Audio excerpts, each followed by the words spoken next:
Hi అండి. నమస్తే. Welcome to Durga Krishna kitchen. బయట తీసుకునే టిఫిన్స్‌లో అయినా, హోటల్స్‌లో తినే టిఫిన్స్‌లో కూడా మనకి చట్నీ అనింది చాలా బావుంటుంది కదండీ టేస్టు. కానీ, ఆ టేస్ట్ అనింది మనం ఇంట్లో ప్రిపేర్ చేస్తే అస్సలు రాదు కదా!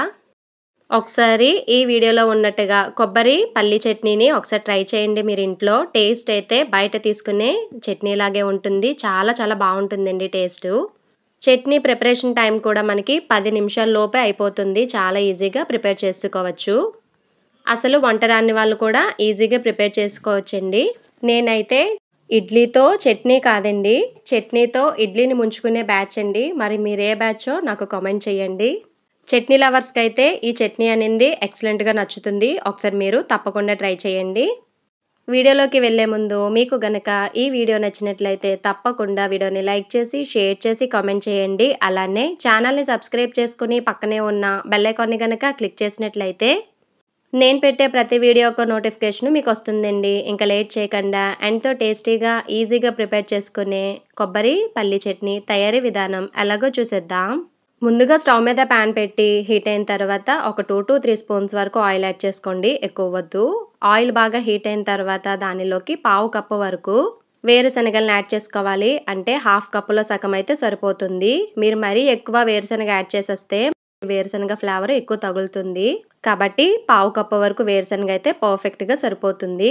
వేరుశనగలను యాడ్ చేసుకున్న తర్వాత ఒక 2 నిమిషాలు ఫ్రై చేసుకొని దానిలోకి మీ కారానికి తగ్గట్టుగా పచ్చిమిర్చిని యాడ్ చేసుకోవాలి. నేను తీసుకున్న పచ్చిమిర్చి కొంచెం కారం ఎక్కువ. అందుకే నేను 3 పచ్చిమిర్చే తీసుకున్నాను. పచ్చిమిర్చి, పల్లీలు కొంచెం ఒక 20% ఫ్రై అయిన తర్వాత దానిలోకి 1 స్పూన్ వరకు గుల్ల శనగపప్పు యాడ్ చేసుకోండి. ఎక్కువ వద్దు. శనగపప్పు వేసిన తర్వాత ఇంకొక 2 నిమిషాలు ఫ్రై చేసుకోండి. తర్వాత కొద్దిగా కరివేపాకును కూడా యాడ్ చేసుకొని వీటిని బాగా ఫ్రై చేసుకోవాలి. మనకి వేరుశనగ మరీ ఫ్రై అయితే బాగోదండి.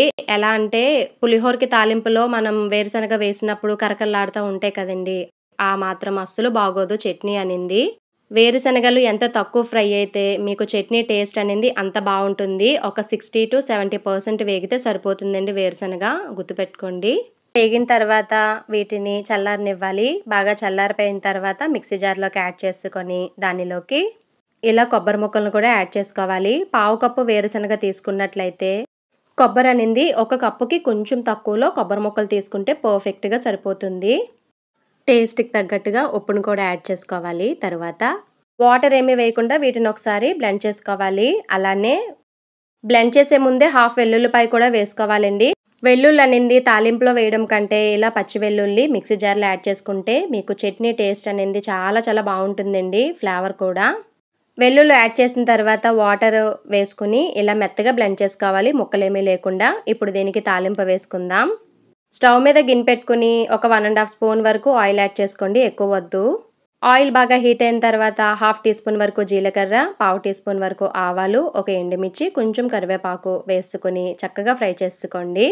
తాలింపులో శనగపప్పు, మినపప్పు ఇవేమీ వేయనవసరం లేదండి. ఓన్లీ ఈ 4 ఇంగ్రీడియెంట్స్‌తోనే మనకి తాలింపు టేస్ట్ అనింది బావుంటుంది. తాలింపు ఇలా బాగా ఫ్రై అయిపోయిన తర్వాత చట్నీలోకి ట్రాన్స్‌ఫర్ చేసుకోవడమే. అంతేనండి, రెడీ అయిపోయింది. ఎంతో టేస్టీగా ఉండే కొబ్బరి, పల్లి చట్నీ. టేస్ట్ అయితే ఎక్సలెంట్‌గా ఉంటుంది. ఒకసారి మీరు తప్పకుండా ట్రై చేయండి.